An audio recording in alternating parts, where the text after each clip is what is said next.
sometimes the tiniest little house you might see with the lights on. And my kids would say, gee, what do you think they're doing in there? I said, you know what? There's probably more love and joy in that house than some old big mansion you might see.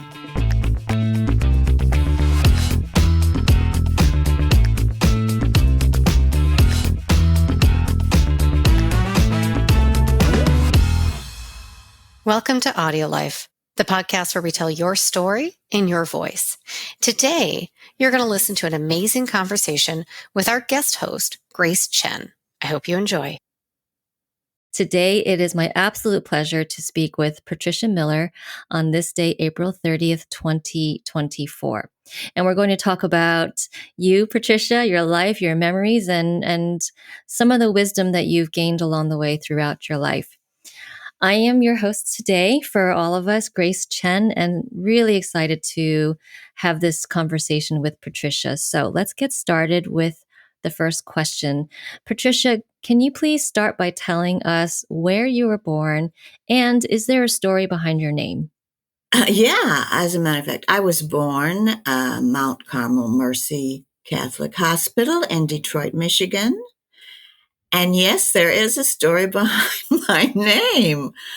There's an actress from the 40s and 50s.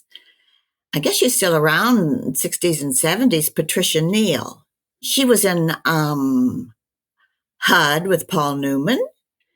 She was in The Fountain with Gary Cooper. She was in a lot of famous movies. But she was from Tennessee, and my dad was from Tennessee. My parents just must have thought she was the greatest because that's who I'm named after. And it's funny because my sister's middle name is Louise. And we always wondered, where did that Louise come from? Well, we found out that Patricia Neal's middle name was Louise. So I'm Patricia, Ann, and my sister Tracy, Louise. So they must have really thought a lot about her. So whenever she's in a movie, I'll say to somebody, oh, that's who I'm named after. That's a great story. That's a great story. And you'll always remember this actress because of that. So thanks for sharing that. The next thing I want to ask you is, what are 3 words you would use to describe yourself? That's hard. Extrovert, Christian, and family. I am one of those persons who is happiest when I'm around a lot of people. I'm a strong Christian, and I come from a huge family, and I guess between mom and dad's side, I had about 17 or 18 aunts and uncles, and I had about 30-something first cousins growing up, and we would have a lot of get-togethers, and I adore every single one of them. Many have passed by this time, but we'd have my mother's family, most played the guitar and sang. My mother's one of 9. Her father was a sharecropper in Arkansas. And her and her 2 sisters used to go to Christian youth rallies and sing. And then the other 3 sisters sang, and the brothers sang. And so when we'd have family get-togethers, they'd get out those guitars, and first they'd start with the old gospel songs, and they'd end up with these old country songs where, everything in your life has gone wrong. Your dog died, and nobody met you at the airport, or it's raining outside and you got no place to go. Those old gospels and old Southern and old country Western songs where your girlfriend left you the day of your wedding and all that stuff. And so we'd end up laughing so hard by the end of it. So, but there was a bunch of them, and I always thank the Lord for putting me in a big family. Oh, that sounds like an amazing childhood you must have had. So let's talk about your childhood a little bit. You obviously were surrounded by so many people, tons of family members, and all ages. So, what was it like growing up? Well, I was very lucky. Didn't have a lot of money, and we lived on a little dead-end street up there in Michigan, just a little cul-de-sac, and right behind it was a railroad track, and the train went by, at certain times of the day and of the night. This is still when, at night, if you were in bed and you looked out, you could see the passengers' silhouette in the train. And so to me, the train has always been a soothing sound. And living on a dead-end street, lots of kids. I had 2 cousins that lived right across the street from me, and they were more like a brother and a sister. And, that was back in the days when your mom said, okay, get outside and make your own fun. There was no computers and there was no iPhones, and we'd walk to the park and we'd walk to the penny candy store, and you could go to the movies for 25 cents and see 2 whole movies, cartoons, Three Stooges. So your parents on Saturdays were pretty much rid of you all day for 25 cents or maybe a little bit more. Popcorn was 10 cents. But we had a park we walked up to, and we just slept outside in little tents we'd make out of blankets and stuff, and sleep in the backyard.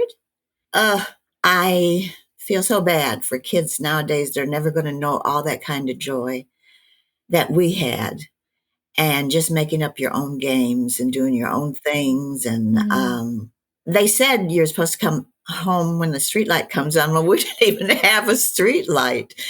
But one of the girls that lived next door, Patty, her dad would whistle when they were due to come home. Real loud, he could whistle. And no matter where we were, we'd hear him whistle, and we'd all know, uh-oh, time to go home. Get in, watch a little TV, take that bath, go to bed. I wouldn't change it for the world. I wouldn't change it. If I'd had my way when I got married, we would have bought a house on that street. I would have raised my children on that street, and their life would have been in that little city like it was mine. Didn't work out that way, but and then during the summers, we'd go down home. Like I say, my mother's people were sharecroppers in Arkansas, and she was one of 9, and they didn't have much. And I don't know what we did all day. It was so hot. The mosquitoes were so bad. Got our water from the pump. Of course, there was no air conditioning. There was nothing like that, And so you just went outside, and luckily some of my aunts and uncles were not too much older than me. And so I had them there. Or if some of my other cousins would be down visiting, I'd have them to visit with. And, I wouldn't trade that for anything. When I say to some people, oh, we used the outhouse and everything, they go, ooh, or we took our bath in a big galvanized tub, one of those big basin tubs.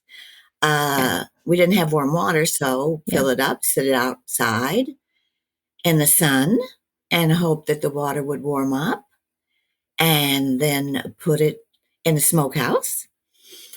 And if you were lucky, you were the first one in. And the older I got, the more important I felt it was to be the first one in.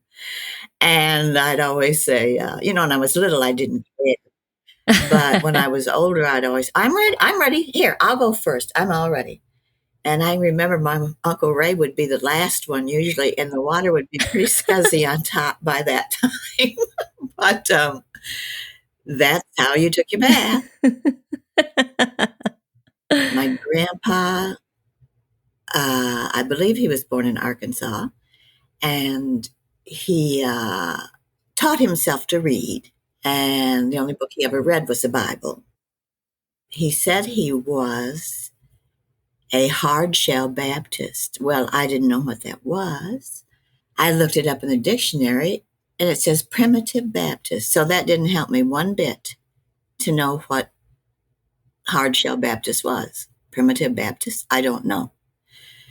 there was some hellfire and damnation and stuff like that, you know, and everything. And my sweet grandma was from Oklahoma, part Cherokee Indian, and one of the bravest women I've ever known. From her tragedies she went through and stuff, you just wouldn't know it because she was always smiling and always happy. Now, she was my step grandmother, my grandpa's original wife, Ada. She had my first aunt and then my next aunt, and then my mother, who was a baby, she died. And so my grandpa took her over to his sisters, and he took the other older girls over to Ada's parents to raise. But he'd see them all every day after work. He'd walk like a mile to go see my mother. Okay. And so I never knew her, but I knew, you know, she had two sisters and two brothers. And one of the sisters, my Aunt Maudie, I knew very, very, very well. She'd been my great Aunt Maudie. And loved her and adored her. And she was funny and could put a show on and make you laugh so hard. It was just the same thing, you know. You go to the house to try to cool off, and it's not the least bit cooler outside. And oh my gosh, the mosquitoes, they just hung around you all the time. But, you know, we'd see different relatives and different people. And once again, I just loved it. I loved it. The kids nowadays, if you said you're going down there where there's no running water and no air conditioning and it's hot as all get out and mosquitoes are going to eat you alive and you got to use the outhouse, they go, ooh, not me. I don't want to do that. And I say, it's a different way of life, but boy, I wouldn't have missed it for anything in the whole world. So, and then we would go from there to Tennessee. And Tennessee was where my dad grew up. And they were even poorer. Well, the house had started off as a one-room log cabin. I don't know how many generations ago. Wow.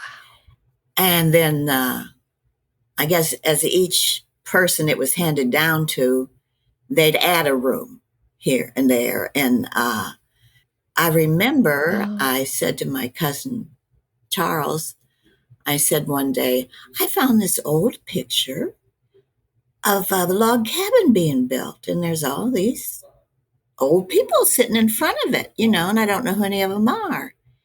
And he says, where do you think you spent all your summers?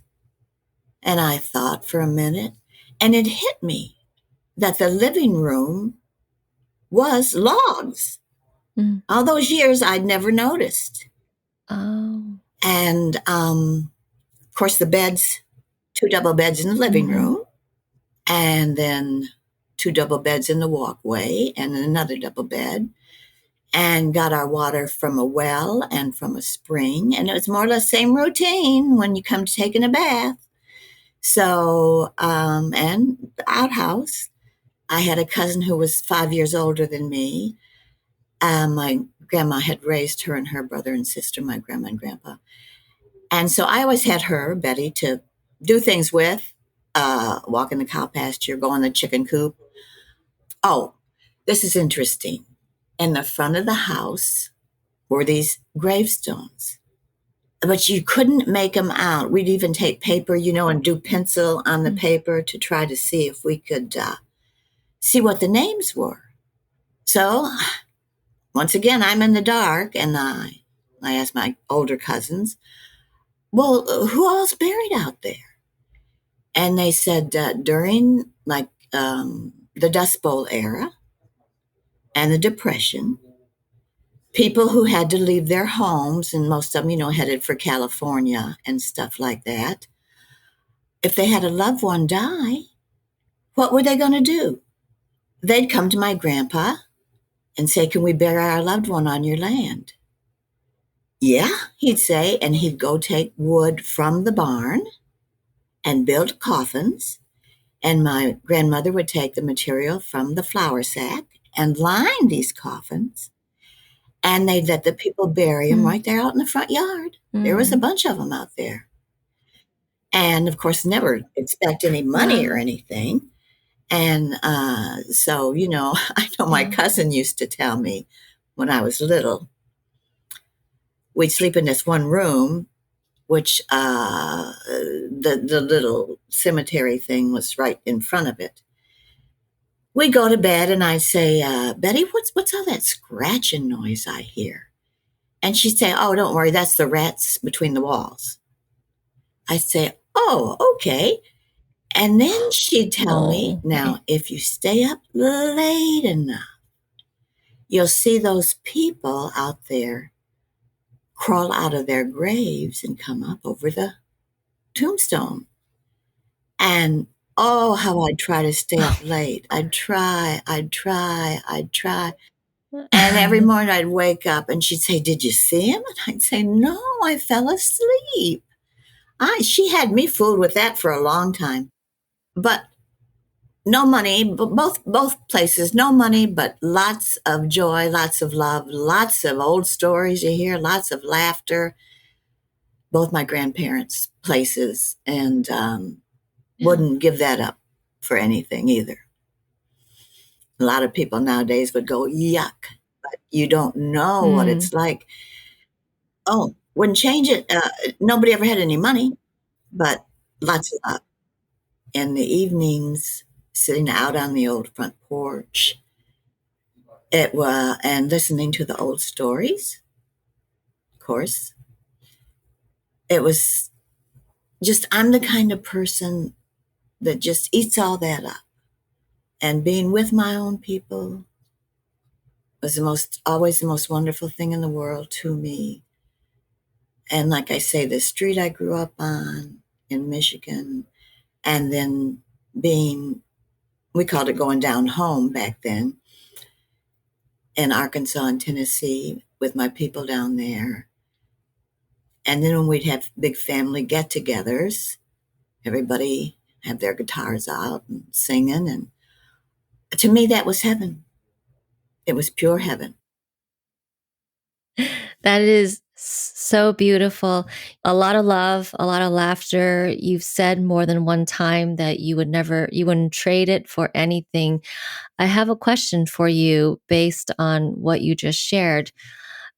Of your years growing up, all of those experiences, what has really stayed with you all these years? What is it about your upbringing that has influenced who you are today? Well, I was brought up in a Christian home. My dad's side were Presbyterian. My mother's side were, you had your Hard Shell Baptist, you had Assembly of God, the great-grandparents were Methodist, a little bit of everything, but since he was Presbyterian, she became Presbyterian.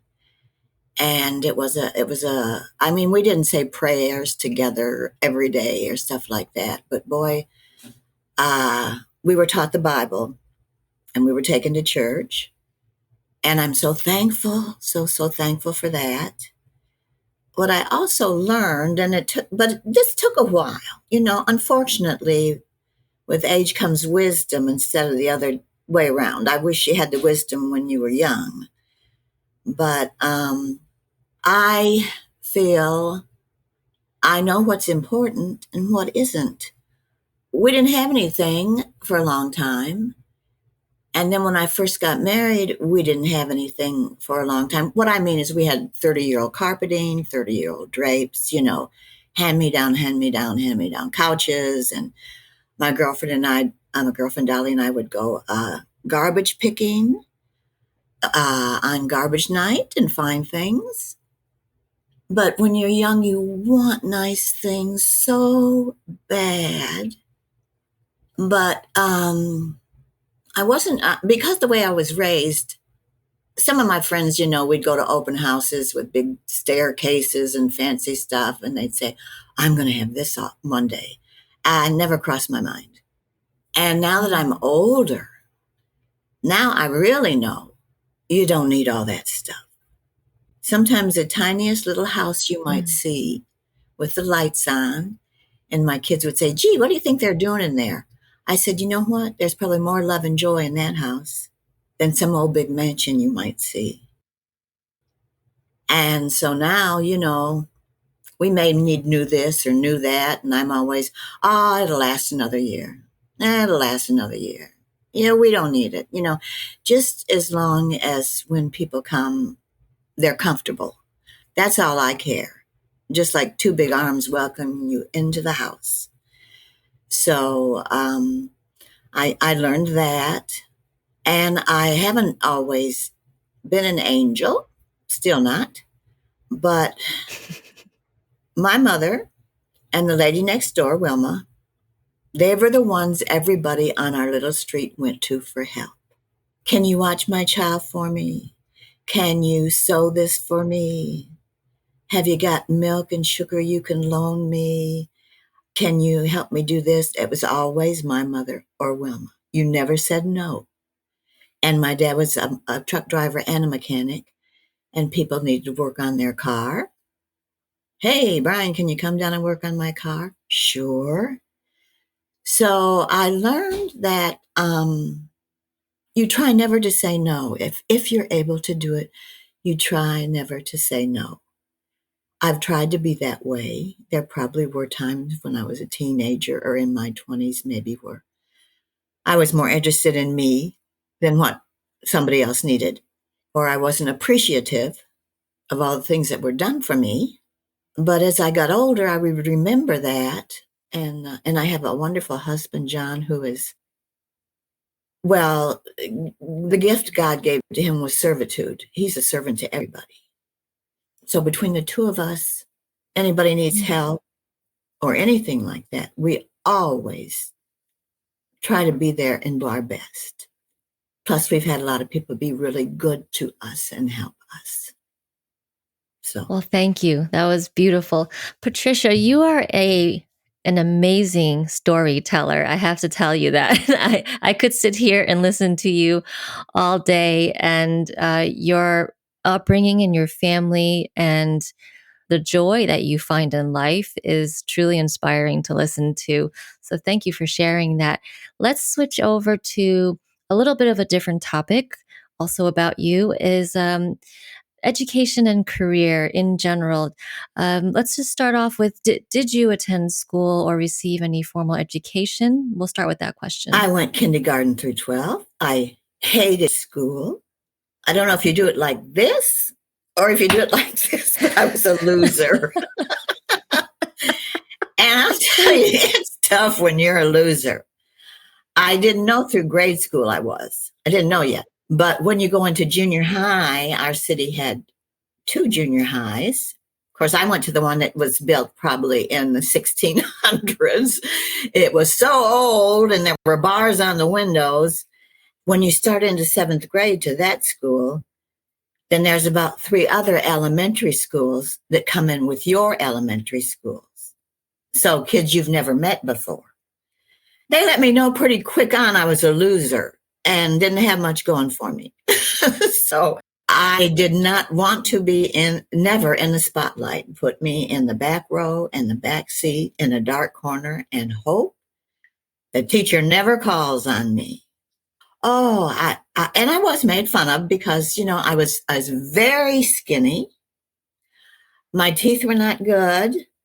Well, I was the type that would always, fall down the stairs or drop all my books, or somebody pulled my seat out from under me and I'd sit on the floor. A lot of nice people at our school, but it's quite cliquey. The other side of town had more money than our side of town. But I had my best friends, and we would make through it. And we had to walk about 3 miles to school and about 3 miles back. And we would laugh all the way there and laugh all the way home. So it's not like I went home crying. I did I did go home crying one time. The first time I got my feelings hurt. Now you have to understand my mother to know this. I said, Mom, somebody was picking on me today. This was in elementary school probably, or 7th grade. I said, didn't hurt my feelings. And here's what she said. Words of wisdom. Well, just remember when they're picking on you, they're leaving somebody else alone. And I thought, oh boy, I'm never coming to you again if someone picks on me. Never. And, but if you knew her, she meant that with her heart. She would much rather have someone pick on her than somebody else. Her heart was so good. Well, my heart was certainly not that good. Oh. And I'd say, well, I'm not happy they're picking on me. Let them pick on somebody else and leave me alone. And she said, oh, no, sis, be happy. They're leaving some other poor soul alone when they're picking on you. Okay, Mom, I will never come to you again for any kind of sympathy or anything. And now for a word from our sponsors. Ready to share your stories and life philosophy? Or capture those of a parent or grandparent? Or maybe a corporate package is right for you to build connection across your workforce and add value to your clients. Visit audiolife.io today to learn more. Our listeners will get 10% off using discount code GIFT10 and order number AudioLife Podcast. AudioLife, where memories find their voice. And my dad was, of course, the type who always said, well, hey, you're not going to like everybody in life, and not everybody's going to like you. Pull yourself up by your bootstraps and just handle it. And I learned to. That's what you do. You learn to handle it. And I really think it was better than being coddled. If they would say, oh, honey, baby, sweetheart, I'm so sorry. We'll go right up there and talk to that teacher and the mother of that kid, and we'll see what no, that wouldn't have been good. Now, nowadays, I can understand, because nowadays they physically harm the kids when they bully them. Nowadays, I say, go to your parents, go to the principal, go to the superintendent, go to the police. But back then, it didn't work that way. Hey, take care of yourself. And remember, they're leaving somebody else alone. And so I was brought up with that kind of attitude. So just a loser all through school. But I had fun with my friends, my personal friends. We had a good time. I didn't go to college. On my street, nobody spoke of college. None of the kids went to college. You wanted to get a job, make money, and buy yourself a car desperately. So that's what you wanted. College? No, thanks. Let me get a job, bring some money home, and get myself a car. And that's what I did. And I wasn't really interested in anything that I wanted to make a career. I just wanted to get married and have babies, which is what I did.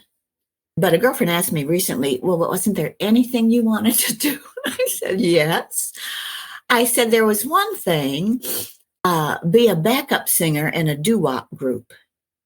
The three, don't put me in front. Put me in back and let me just be the ooh-ah, ooh-ah, ooh-ah girl, and that, that's just it. But don't put the spotlight on me. I never did that. So, but that was my aspirations were to have children, have a family. I've always loved children so much. And God blessed me with 3 wonderful boys. And then when I got married the second time, he blessed me with 3 more wonderful boys and a daughter. So I ended up with 7 kids. Oh my goodness. Very, very full life. Well, first of all, I love how honest and reflective you are about every little bit. You weren't a loser. You were probably just a late bloomer. I would say that's probably what it was.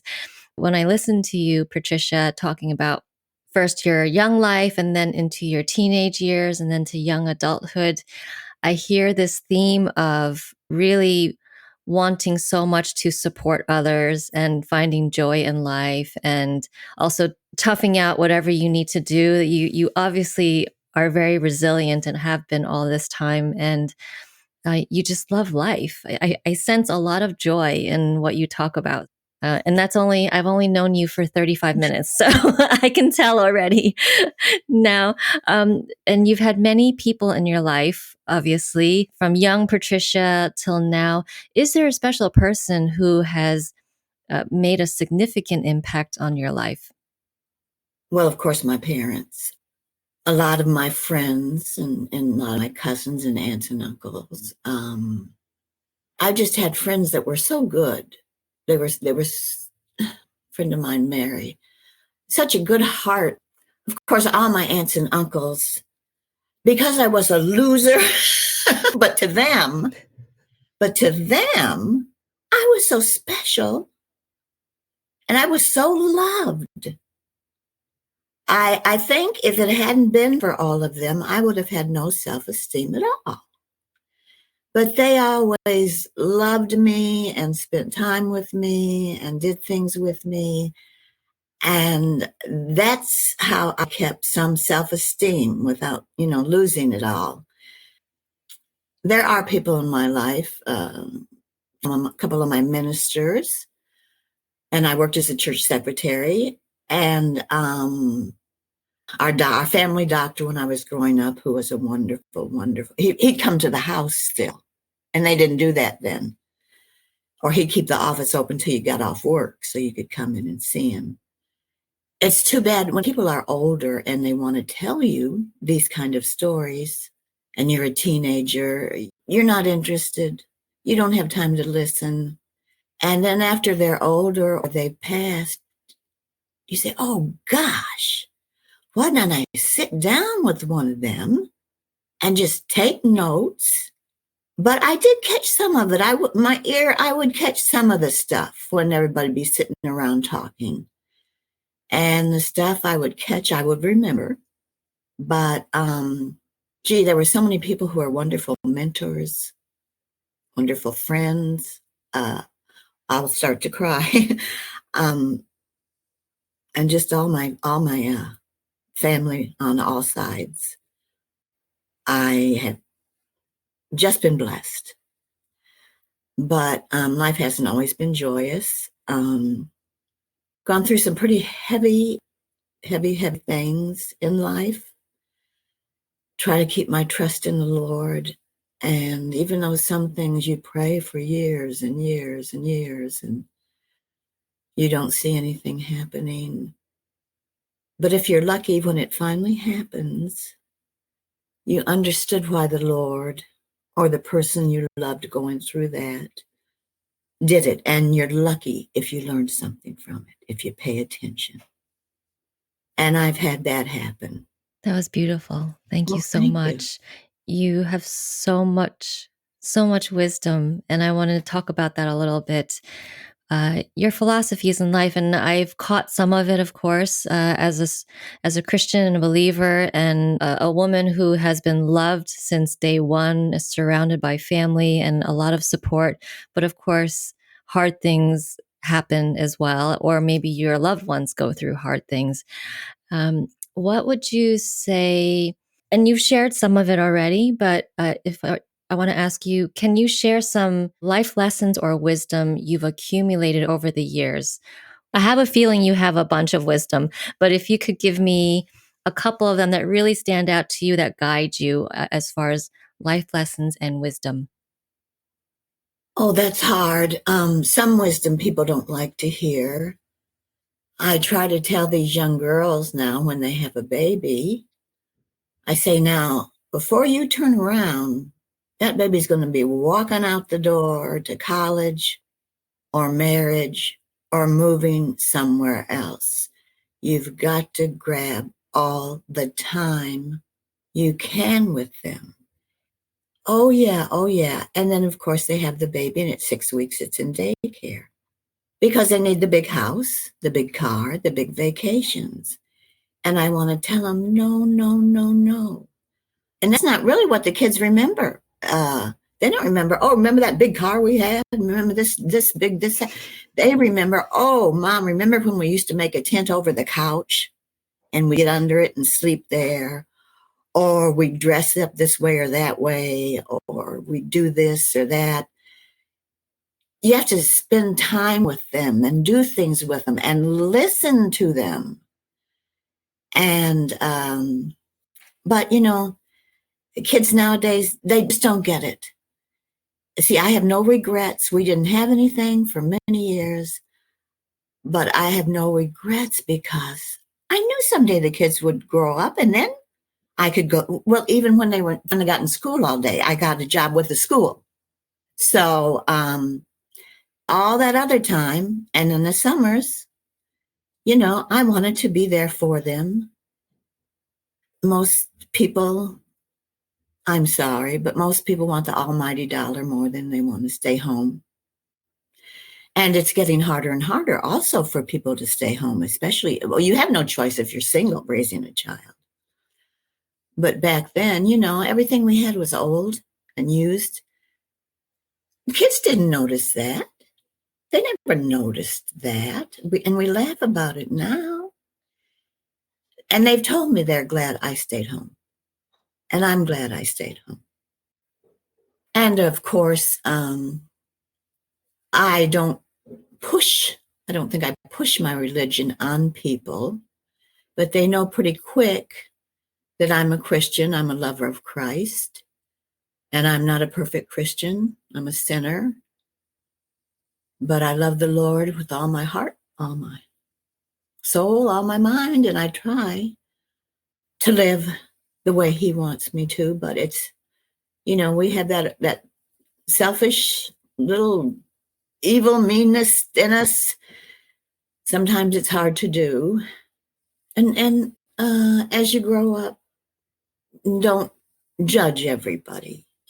Now, I've probably done that when I was younger, and my dad was very strict about judging anybody.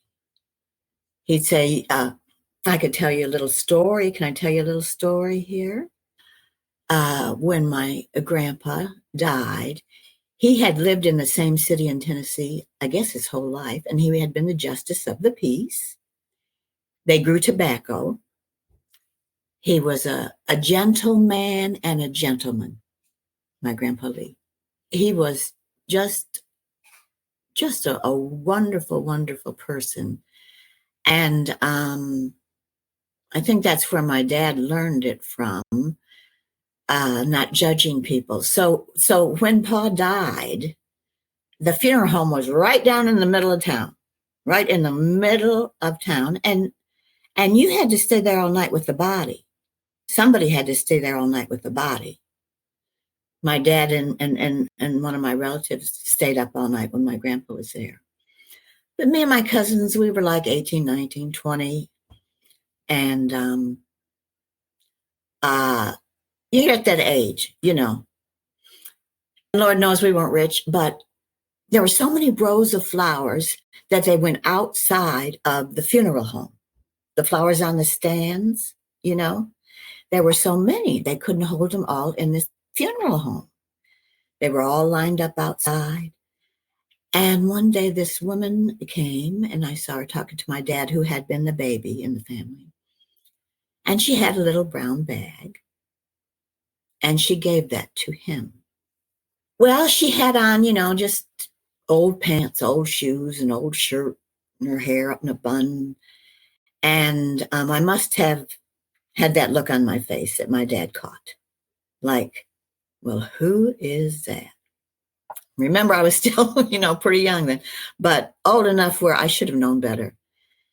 Well, he caught it. And so later he got a hold of me and he says, you think you're better than that lady? No. He said, you're not better than anybody else. And don't judge people thinking you're better. He said, you know how many miles she walked that day to come to the funeral? And this was back in the hills, back in the holler. And he said, she walked so many miles up and down through those hills to come. And she couldn't afford any flowers, so she brought me the best she had. And in that bag was a sweet potato. That was the best she had, and she wanted to give it to my dad in honor of my grandfather. And he says, so I don't want to ever see you or hear of you judging anybody or thinking you're better than anybody else, because you're not. And so when my kids started school and as they were getting older, I said, now, be nice. If there's a kid that nobody talks to or they pick on, I said, remember, Mama was a nerd. Mama was picked on in school. You be that kid's friend. And I said, guess what? You might make a friend for life. I said, please. And they did. They were so good about that. I said, you don't, well, like they say, until you've walked in someone's shoes, you don't know. And I say, we don't know what his life is like at home. Might be terrible life. He might be abused, mistreated. I said, you be nice to that kid. You make that kid feel good. And they always did. They're still that way. And I'm always very, very, very proud of them. So I think that's one of the most important things you can teach a child. Give that new person, or even that person that everybody's always been mean to, give them a chance. Give them a chance, and it might really work out for you. What a legacy from generation to generation of how to treat people. And remember, when they're picking on you, they're leaving somebody else alone. Patricia, I've never heard that advice in my life. This is why we're recording this today, because this is both funny but very poignant advice that the world actually needs to hear. So I'll say it again. You're an incredible storyteller. You should be doing more podcasts. Let me... Well, my husband for years has said, honey, there's a book inside you. Oh, yes. You know that, don't you? Yes, there is, Patricia. And I said, well, yeah. I said, I wouldn't want to get sued by anybody. I said, but, maybe one day I will sit down, and my family's quite funny. And there are so many funny stories just to write those down. And then I worked for the school district, and a lot of things happen funny when you're teaching kids. And, you got to keep a straight face and not let them know you find that hilarious. And you just keep teaching. And I'm Irish, so I say I'm Irish storyteller. And yes, and so my daughter-in-law set this up because my son would always say, Mom, do this, please do this, please do this. So we had it. And I said, well, okay, I'll do my best. But just my family, it's a huge family. Some have been in jail, some have been in prison, some have been in rehab. I've been on the psychiatric ward at one time. A little bit of everything, but that's life. We love them. They love me. I love every one of them. And it's funny, they give you the shirt off their back, but they might take somebody else's. But the most wonderful, wonderful, wonderful relatives. And when you're surrounded by so much unconditional love, as I was growing up, by all my family and relatives, I wish every child had that.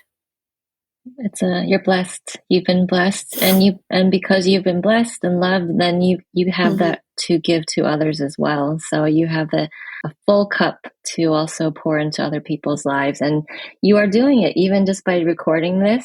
Someone needs to hear every single bit of what you just shared. So thank goodness you said your son made you do this, or your daughter-in-law. It is a good thing. Yeah, my son, and then my daughter-in-law's one set it up. I'm so glad. I'm so glad. All my boys have good hearts. Praise the Lord. They're kind people, and I have wonderful daughter-in-laws and wonderful grandson. And I hope some of it they learned from me. I know people who say, "Do as I say, not as I do," but it's really do as I do. And then you have to set that example for them. There are times, where they'd be over 6 feet and I'd be chasing them around the living room to slap them or something like that. I mean, it wasn't always perfect. And that spare the rod, spoil the child. I never spared the rod. I mean, they were good, but don't lie to me about anything. Sure. Don't ever lie to me. That'll make me nauseous. I can remember chasing them around and I'd be looking up, to try to smack them one. But I have a wonderful relationship with them, and they have a great sense of humor, like I say, and great hearts, and very, very, very giving. And I have the most wonderful husband on the face of the universe. So I've really been blessed. I taught the Lord at night. I say, thank you for my life. When I was born, where I was born, family I was born into, the friends and the mentors I've had, the family you've given me. Life has not been perfect. There have been times where life hurts so bad. But you never know what tomorrow will bring. So you have to do your best to hang in there. I would tell some of these poor kids, there's so many suicides now. And I just want to say, honey, hang on. You don't know what tomorrow might bring. It could be worse. Another one of my mom's little sayings was, they told me, cheer up. Things could be worse. So I cheered up. And sure enough, things got worse. That was another one of her little sayings. But you don't know. Today could be a day where you feel like I can't go on. I can't take one more step. I can't take one more step. But if you hang on, the next day, something so wonderful might happen to you, and you'll be saying, "Oh boy, I'm glad I was here for this." Yeah. But everybody in this world has troubles. Everybody in this world has problems. Do your best to make good decisions, and when you have no control, give it to the Lord and hang in there and hang in there and hang in there. On that note, that's actually a wonderful last thought to wrap up our session as we are closing out. Patricia, is there anything else that I haven't touched on that you would like to share in this recording? Yes, I'd say a lot of men, especially in the old days, the woman was supposed to be submissive. I grew up and the women were submissive. My first time around, I was submissive. But the men don't go on and read the second part, which says, love your wife like Christ loves the church. And I have a husband who does that. And he just made my life so different, so giving, so understanding, so patient, so kind. So I want any woman out there who's maybe being treated bad or anything, and the husband says, well, it says in the Bible, you're supposed to be submissive. Say, yes, and it says you're supposed to love me like Christ loves the church.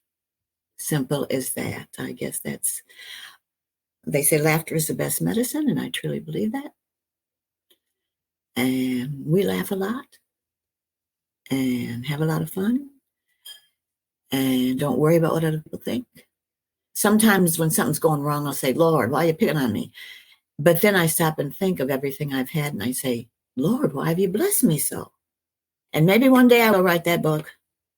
And I hope I do someday, because they can see they came from wonderful grandparents and wonderful great-grandparents, my kids. You know, you'd like to know about your ancestry. And I want them to know they came from a long line of good people. Nobody was ever rich, but we knew how to laugh and sing and love each other.